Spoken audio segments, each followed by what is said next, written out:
Assalamualaikum warahmatullahi wabarakatuh. Perkenalkan, kami dari kelompok 3 dalam mata kuliah Biosains dengan dosen pengampu yaitu Ibu Profesor Dr. Muktiningsih, MSI. Pada kesempatan kali ini, kami akan membahas suatu topik tentang Biosains yaitu Medical and Testing Laboratories. Sebelum itu, perkenalkan anggota kelompok kami yaitu ada saya sendiri Muhammad Ade Rehan dengan NIM 13076210057 dengan teman-teman saya yaitu. Saya Koratun Imas Salsabila dengan NIM 13076210029. Saya Sabrina Ajeng Pitaloka dengan NIM 13076210065. Oke, baik. Eh, Mengenai topik yang akan kita bahas, kita mengambil suatu jurnal, yaitu seperti pada layar, dengan judul Effect of Anti-Epileptic Drugs on First Trimester Screening Test Results. Nah, kemudian eh, untuk jurnal ini sengaja kami gunakan karena kami mengira, kami menyimpulkan bahwa jurnal ini cocok untuk topik yang akan kita bahas. Mengapa seperti itu? Nanti akan kita bahas pada beberapa konten yang ada di layar seperti ini. Yang pertama nanti akan kita jelaskan introduksi tentang masalah-masalah atau hal-hal yang penting dalam jurnal ini. Kemudian yang kedua ada metodologi, yang ketiga adalah hasil dari penelitian jurnal ini. Kemudian keempat ada diskusi-diskusi. Yang kelima adalah kesimpulan. Baik, untuk introduksi ini akan saya jelaskan. Pertama, kita harus mengetahui tentang apa yang dibahas dalam jurnal ini. Dari yang kami baca, jurnal ini membahas penyakit yang namanya epilepsi. Nah, epilepsi itu apa sih? Epilepsi adalah suatu kejang berulang pada sebagian atau seluruh tubuh akibat gangguan pada pola aktivitas listrik di otak. Jadi kemungkinan epilepsi ini terjadi akibat ada saraf-saraf di otak yang terganggu seperti itu. Jadi penyebabnya bisa kelainan genetik, eh, keturunan misalnya seperti itu, atau cedera otak karena terpukul atau kena benturan lainnya yang membuat saraf-saraf di otak ini terganggu. Nah, selain epilepsi, eh, jurnal ini lebih fokus kembali dengan objek yang akan dibahasnya, yaitu tentang wanita atau lebih tepatnya yaitu ibu hamil. Mengapa eh, wanita atau ibu hamil ini difokuskan? Karena wanita epilepsi ini lebih cenderung memperoleh komplikasi dalam masa kehamilannya daripada wanita penduduk rata-rata. Jadi, jurnal ini membahas ternyata eh, para penulisnya ini menduga bahwa wanita epilepsi itu lebih cenderung mengalami komplikasi, sehingga kemungkinan janin yang dikandungnya ini mengalami eh, penyakit seperti itu. Kemudian prevalensi epilepsi selama kehamilan itu adalah sekitar 0,3 sampai 0,7%, di mana prevalensi ini merupakan eh, nilai atau tingkatan bukan keberhasilan, apa namanya, terjadinya epilepsi selama kehamilan seperti itu. Jadi dalam persenan ini bisa dibilang cukup tinggi karena memang rata-rata wanita epilepsi yang hamil ini memiliki eh, kecenderungan untuk mengalami epilepsi seperti itu. Kemudian epilepsi ini dapat mempengaruhi kehamilan, tentu saja karena kehamilan itu eh, mengandung janin di dalam perut si ibu, dan epilepsi si ibu ini nanti akan mengganggu saraf-saraf si janin melalui plasenta dan sel-sel lainnya. Kemudian ibu hamil ini tetap harus menggunakan obat anti epilepsi. Mengapa? Karena agar guncangan-guncangan yang terjadi atau akibat epilepsi dari si ibu ini tidak mengganggu si janinnya. Namun penggunaan obat anti epilepsi ini ada beberapa dampaknya seperti peningkatan risiko anomali kongenital pada kehamilan dan berpengaruh terhadap homeostasis hormon. Dan itu akan dibahas nanti lebih lanjut. Kemudian obat anti epilepsi juga khususnya dalam jenis asam valproat dan levetiracetam itu dapat berakibat sebagai berikut, yaitu yang pertama untuk mempengaruhi produksi dan kadar beta HCG, progesteron serta estradiol dalam darah. Yang kedua, mengaktifkan sistem enzim mikrosomal P550HT.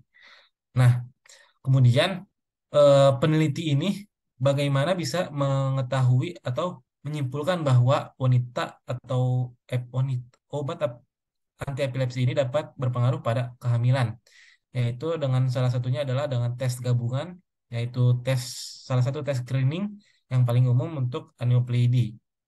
Nah, aneuploidy ini merupakan perubahan jumlah kromosom yang terjadi hanya pada pasangan kromosom tertentu saja, atau bisa kita bilang familiarnya adalah sindrom. Jadi penyakit-penyakit yang nantinya terjadi pada si janin yang ketika dia lahir dia akan mengalami suatu sindrom. Dan aneuploidy ini diakibatkan dari beberapa faktor seperti eh, kadar beta HCG progesteron dan P550HT tadi yang cukup tinggi, dan itu akan dibahas pada sesi diskusi. Nah, untuk lebih jelasnya nanti kita akan membahas eh, nam, suatu nilai yang itu berupa multiples of median atau MOM, levels of free beta human chorionic gonadotropin, beta HCG seperti tadi. Kemudian yang terakhir ada maternal serum related plasma protein A atau PAPPA. Nah, ketiga ini yang nantinya menjadi fokus utama para peneliti pada artikel yang kami bahas. Dan selanjutnya ada yang namanya nukal janin ultrasonografi, yaitu pengukuran translucensi bersamaan dengan usia ibu dan minggu kehamilan yang digunakan untuk menentukan tingkat resiko bagi pasien dengan gangguan algoritma trivariat Gaussian. Jadi, nukal janin itu suatu metode untuk mengetahui resiko eh, menggunakan algoritma trivariat Gaussian, di mana jika nilainya lebih dari atau sama dengan 1/250 sampai 1/270, maka ibu yang dites tersebut dianggap memiliki resiko yang tinggi untuk mengalami aneuploidy. Seperti itu. Nah, tes diagnostik ini kemudian dilanjutkan dengan tes diagnostik prenatal invasif yang ditawarkan kepada pasien dengan hasil tes screening resiko tinggi. Kemudian dengan demikian interpretasi hasil tes yang optimal sangat penting untuk mencegah intervensi yang tidak perlu. Nah, dari beberapa yang sudah saya sebutkan tadi, inti dari tujuan dari penelitian ini adalah untuk mengevaluasi efek obat anti epilepsi pada komponen biokimia tes screening gabungan trimester pertama. Jadi setelah membahas tentang epilepsi, wanita hamil yang mengalami epilepsi, penggunaan obat anti epilepsi, sehingga si peneliti-peneliti yang menulis artikel ini memiliki tujuan yaitu mengevaluasi efek obat anti epilepsi tersebut. Kemudian selanjutnya metodologi yang akan dibahas dengan teman saya yaitu Kori. Oke. Selanjutnya di sini ada metodologi. Boleh di next.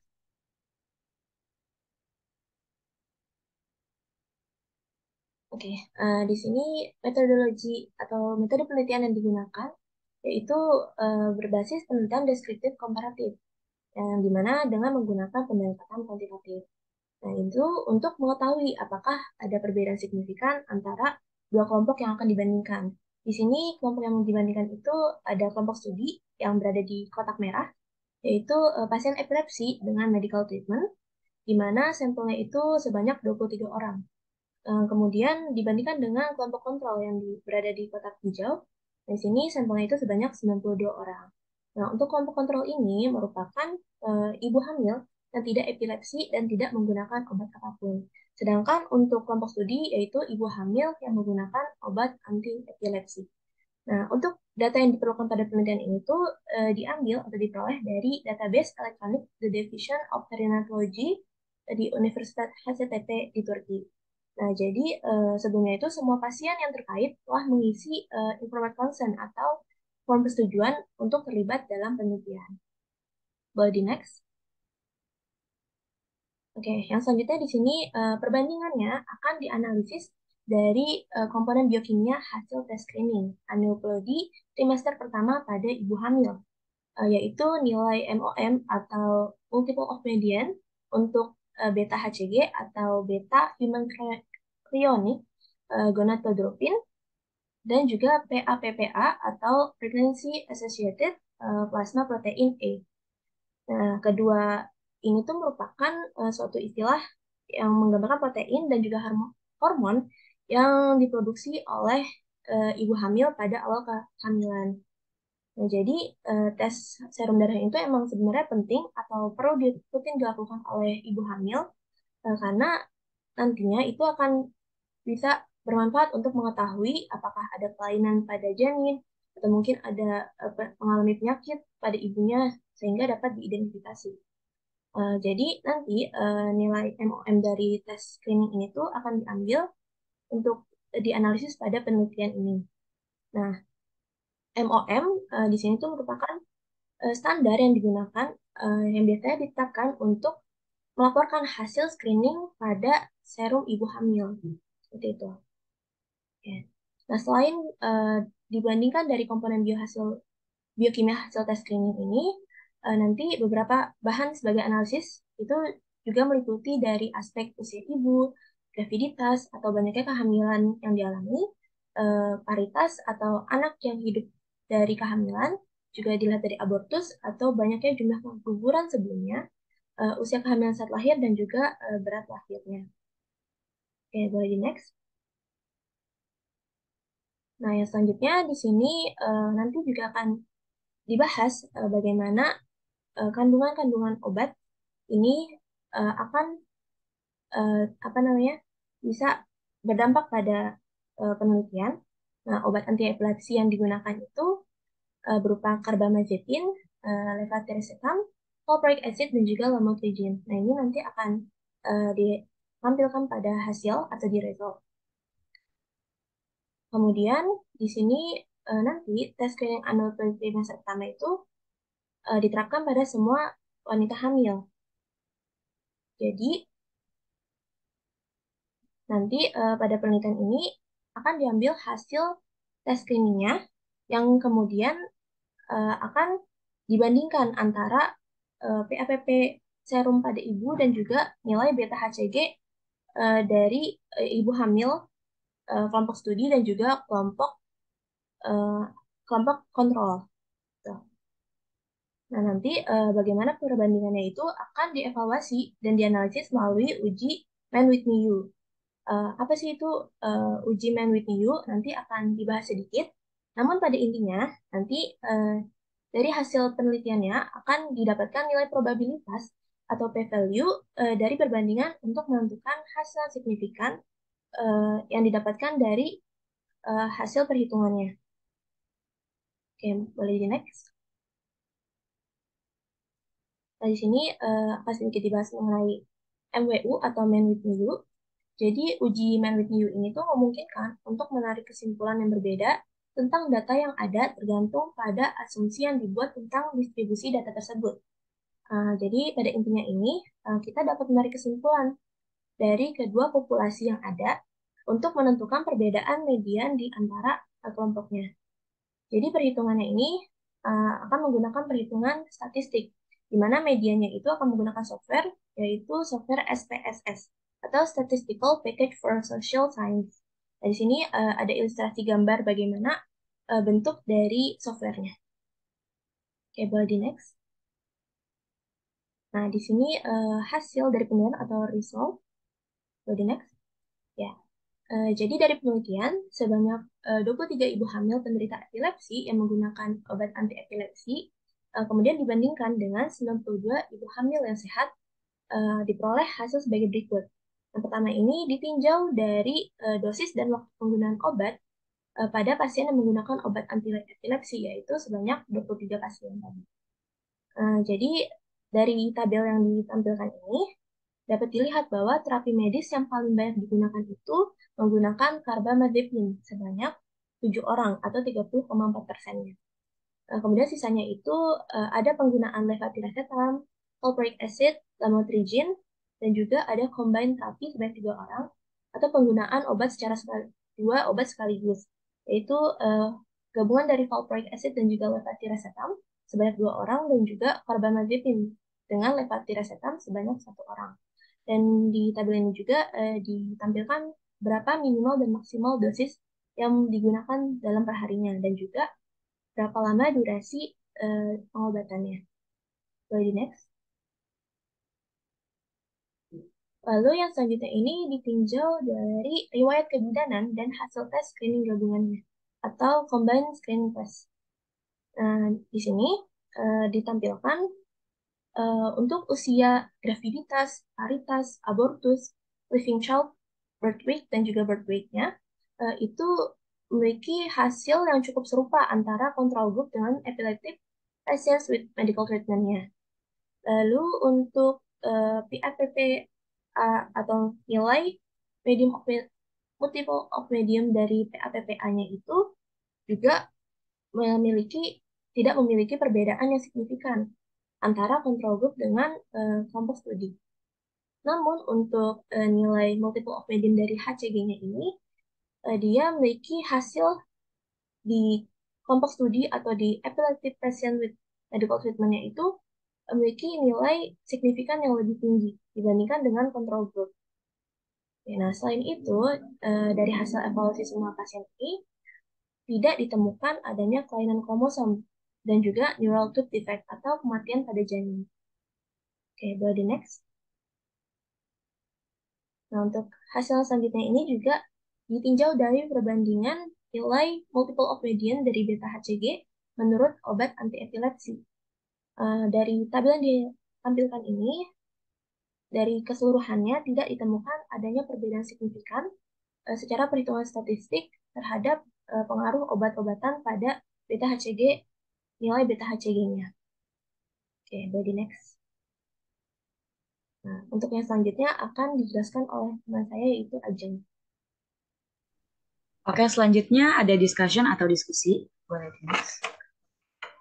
Oke, untuk diskusi kali ini, dalam penelitian ini mempertimbangkan efek dari penggunaan obat anti-epilepsi pada hasil tes screening trimester pertama.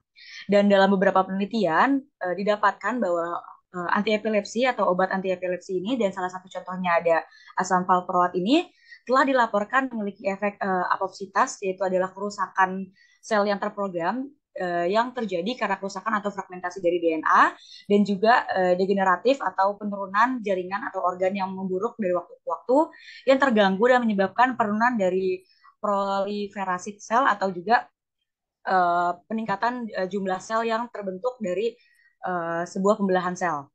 Beberapa obat anti-epilepsi ini ditemukan mempengaruhi beta HCG, progesteron, dan juga estradiol atau estrogen sintetis. Nah, perubahan metabolisme akibat penggunaan obat anti-epilepsi ini dapat mempengaruhi beta HCG selama awal kehamilan yang sudah dijelaskan oleh Kori pada result tadi. Oke, boleh di next. Nah, obat anti-epilepsi ini juga telah terbukti oleh beberapa penelitian sebelumnya dapat mengaktifkan sistem enzim mikrosmal P450-HT atau enzim yang utama yang berperan penting pada sebagian besar obat yang meningkatkan metabolisme estrogen atau hormon seks pada wanita. Nah, keseimbangan apoptosis atau kerusakan sel dan juga HCG ini memiliki peran dalam pembentukan dan juga diferensiasi trophoblas placenta atau penyakit pada kehamilan yang tidak normal.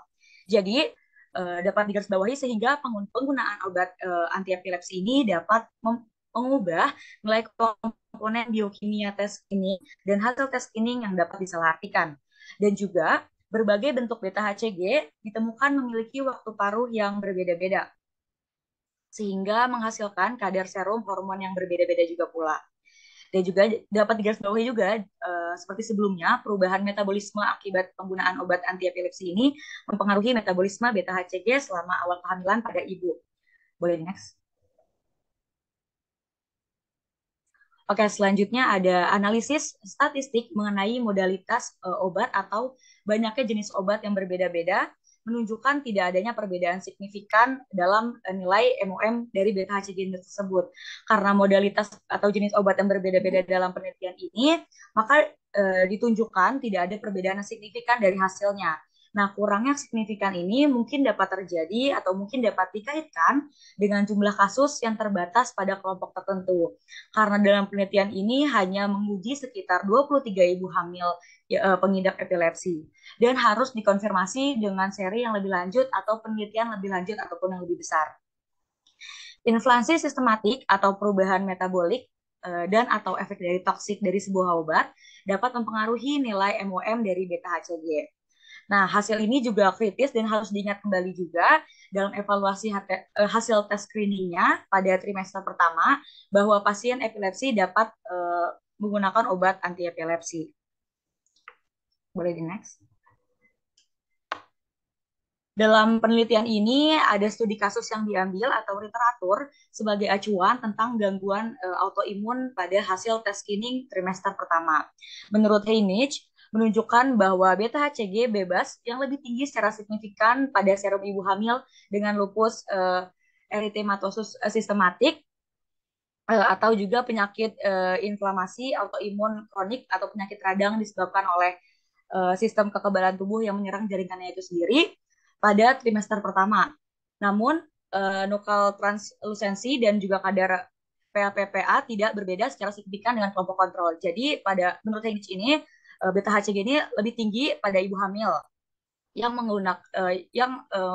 terkena dengan lupus erythematosus sistematik. Namun, kadar PPA-PA-nya tidak berbeda signifikan dengan kelompok ibu hamil yang sehat. Selanjutnya ada Kapar. Menurut beliau menunjukkan bahwa kadar PPAP yang rendah pada ibu hamil dengan demam familial Mediterania. Demam familial Mediterania ini adalah kelainan autoimun genetik yang menyebabkan demam yang berulang pada trimester pertama. Jadi ibu-ibu hamil tersebut yang menunjukkan kadar rendah ketika demam berulang pada trimester pertama. Tetapi kadar beta HCG bebas pada trimester pertama ini serupa antara wanita yang mengidap demam tersebut dan juga wanita sehat. Wait, next. Selanjutnya ada menurut Yilmaz dan kawan-kawannya menunjukkan bahwa PAPP serum ibu atau dan juga kadar beta HCG bebas dan nilai translusensi nukal pada trimester pertama dan juga EU3 kadar HCG total dan AFP pada trimester kedua serupa pada ibu hamil dengan penyakit Behcet atau penyakit langka yang menyebabkan peradangan tanpa adanya aneuploidy atau tabung saraf cacat dibandingkan dengan wanita hamil yang sehat. Dengan demikian dapat diambil kesimpulan bahwa inflasi sistematik atau perubahan metabolik dan atau efek toksik dari obat dapat mempengaruhi nilai MOM dari HCG. Seperti yang telah ditunjukkan dalam penelitian ini, hasil ini juga kritis dan harus diingatkan dalam evaluasi hasil tes screening trimester pertama lagi pasien epilepsi yang menggunakan obat anti epilepsi. Oke, boleh di next. Selanjutnya akan dijelaskan oleh teman saya.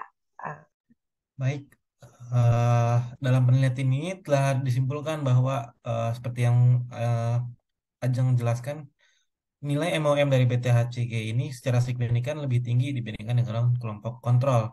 Walaupun begitu, kehamilan dengan kelainan genetik pada janin dikaitkan dengan peningkatan nilai MOM dari BTHCG. Jadi, pasien yang menggunakan obat anti epilepsi ini dapat dievaluasi sebagai pasien beresiko tinggi menurut analisis dan mungkin memerlukan tes diagnostik invasif untuk konfirmasi situasi ini. Kemudian, yang ini menjadilah masalah yang kritis. Kenapa seperti itu? Karena tes diagnostik invasif ini sering dikaitkan dengan peningkatan beban keuangan dan keguguran dini. Karena selain harganya yang mahal, itu juga bisa beresiko pada si janin. Namun, ini adalah studi retrospektif dan hasilnya harus dikonfirmasi oleh seri prospektif yang lebih besar sebelum mengubah pendekatan klinisnya untuk kelompok pasien tertentu ini. Sehingga uh, ada menjadi 2 poin penting, yaitu keterbatasan penelitian ini adalah sebagai ukuran sampel yang relatif kecil dan desainnya yang retrospektif. Yang kedua adalah keterbatasan lainnya adalah heterogenitas atau modalitas pengobatan yang sudah dijelaskan seperti sebelumnya. Dan artikel ini adalah sebuah studi pertama yang mengevaluasi penanda screening serum trimester pertama pada wanita hamil epilepsi yang mengalami epilepsi dan menggunakan obat anti epilepsi. Sehingga kami menemukan kesimpulan dari artikel yang kami bahas, yaitu seperti ini. Hasil tes screening trimester pertama biokimia dapat dipengaruhi oleh penggunaan obat anti epilepsi yang dapat menyebabkan salah tafsir tentang tingkat resiko kelainan pada janin. Dengan demikian, validasi nilai-nilai MOM harus diperlukan agar mendapatkan hasil yang optimal. Kemudian, di mana sih peran kimiawan dalam medical test laboratorium ini? Jadi, peran kimiawan ini adalah tentang bagaimana caranya mereka bisa mengetes si beta HCG, estrogen, dan lain-lainnya seperti itu di lab. Kemudian kimiawan ini nantinya akan melakukan testing-testing dari beberapa obat juga, sehingga eh, pada kasus ini kimiawan ini merupakan salah satu peran yang penting dalam keberlanjutan penelitian. Seperti itu. Mungkin itu saja dari kelompok kami. Mohon maaf apabila ada kekurangannya. Intinya adalah kami membahas suatu topik yaitu medical dan testing lab, di mana kami mengambil suatu jurnal yang membahas tentang obat anti epilepsi pada ibu hamil trimester pertama. Kemudian hasilnya adalah beta, HCG, dan MOM ini pada ibu hamil yang mengalami epilepsi dan mengonsumsi obat anti epilepsi itu memiliki nilai yang lebih tinggi daripada eh, objek kontrolnya. Seperti itu. Sekian dari kami. Wassalamualaikum warahmatullahi wabarakatuh.